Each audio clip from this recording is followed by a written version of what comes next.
Hello everyone. Today I'm going to discuss a very important topic, that is Russian Ukraine conflict, which is very important uh, as a current affair topic as well as international relations. This video is going to be consist of three parts, and it will discuss Russia Ukraine conflict. This is the part first, which will talks about the introduction and historical background of Russian Ukraine conflict. First of all, I'm going to start with the historical background, going back to the past. Uh, Going to start with the World War II. After the World War II, the world was divided into two poles. One was under the influence of communism, while the other was under the influence of capitalism. Europe too was divided into two parts by USSR under Stalin, who was the leader of the communism and communist USSR. Europe was divided into Western Europe and Eastern Europe. Western Europe was under the influence of United States of America plus the West, and Eastern Europe was under the influence of USSR, where most of the European countries were following communism. Now, after the disintegration of USSR in 1991, all the countries that came under the unity of USSR, they were disintegrated and they were divided into different sovereign countries. Ukraine too was the part of USSR, and it also got its independence in 1991. Now I'm going to discuss the importance of Ukraine. Why is Ukraine so important for Russia that it invaded Ukraine? What is the importance of Ukraine for the West, and what is the importance of Ukraine for Russia? First of all, Ukraine is the second largest country in the Europe. Secondly, it is bordered by the Black Sea. In other videos, I am going to explain why the Black Sea is so important. Okay, Ukraine too is also called the food basket. Why? Because it provides about 1/3 of the grain, wheat and maize to the whole world. Okay, another importance, along with the food basket, it has a great reservoirs of gases and oil, and it also provides aluminium to the West, to most of the West, that is Europe. That's why we see that after the Russian-Ukraine war, where the borders were closed by both the countries, Russia and Ukraine, import or export of Ukraine stopped, and Europe was suffering. Europe's automobile companies, especially Germany, suffered a lot. Okay, for understanding the very nature of the Russian-Ukraine conflict, it is very important to understand the structure of Ukraine. This is the map of Ukraine. Kyiv is the capital of Ukraine. Apparently, Ukraine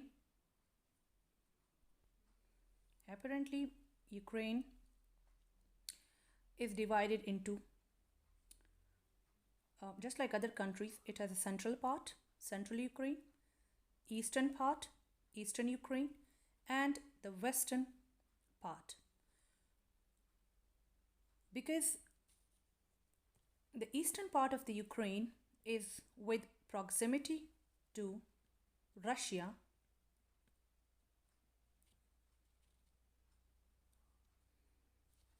so the eastern part of Ukraine is under the influence of Russia. Both share same language, same culture, and same history. That's why Russia considered Ukraine as its integral part. So far, Russia has moved to the central part of Ukraine.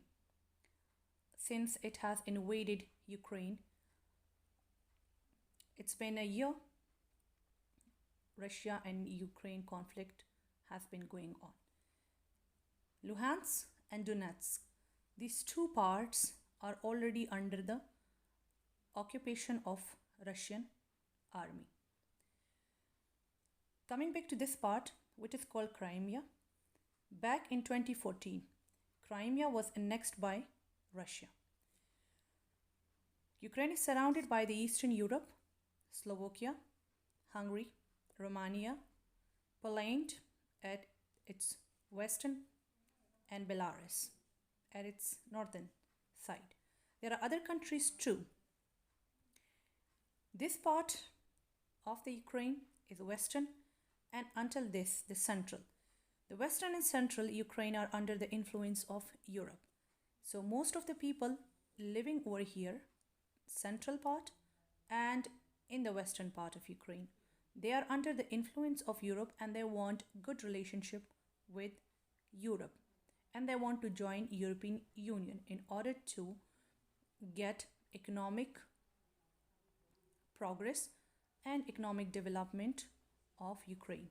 While the eastern part of Ukraine is under the influence of Russia, and they want to develop good relationship with Russia.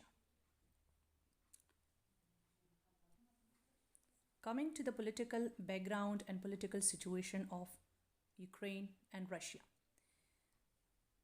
Russia, since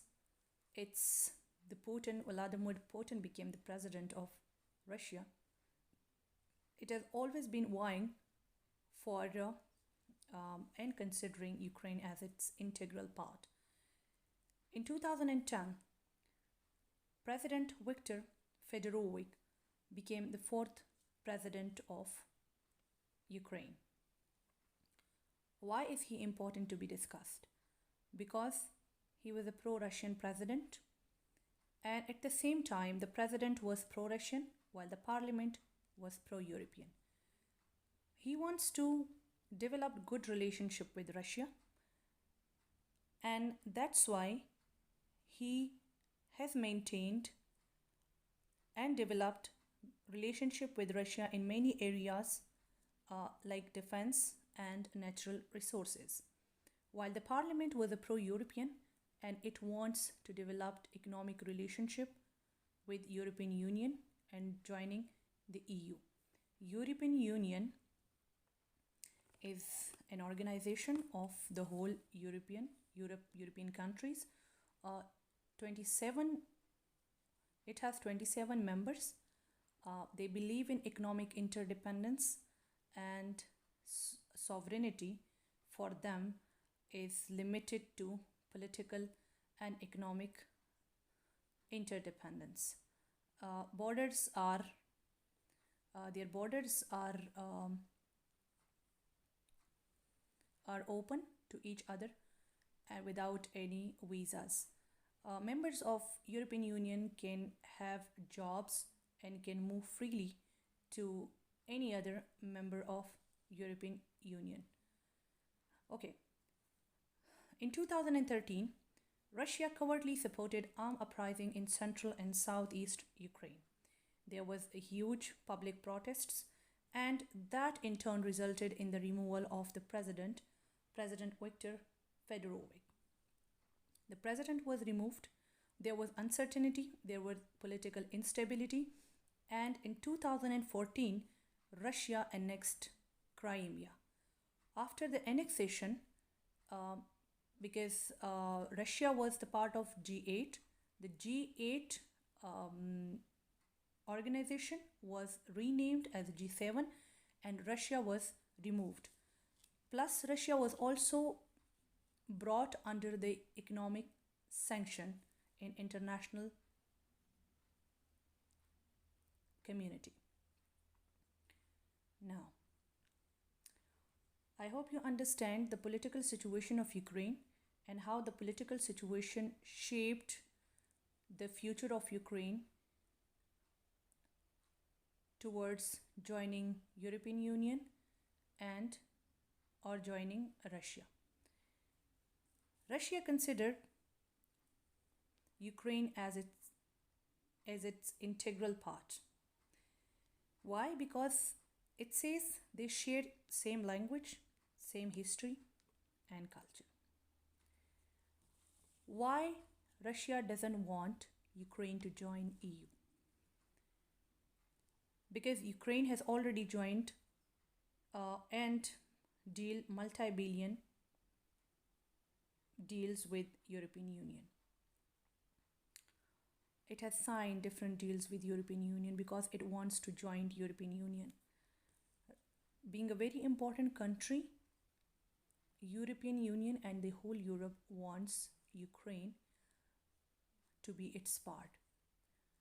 Most of the Europe is dependent on Russian gas, and that is supplied to Europe through Ukraine. So Ukraine is a bridge between Europe and Russia.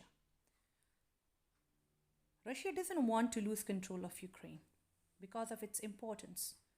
Russia, why it doesn't want to lose control of Ukraine? Because it will be dependent on EU policies.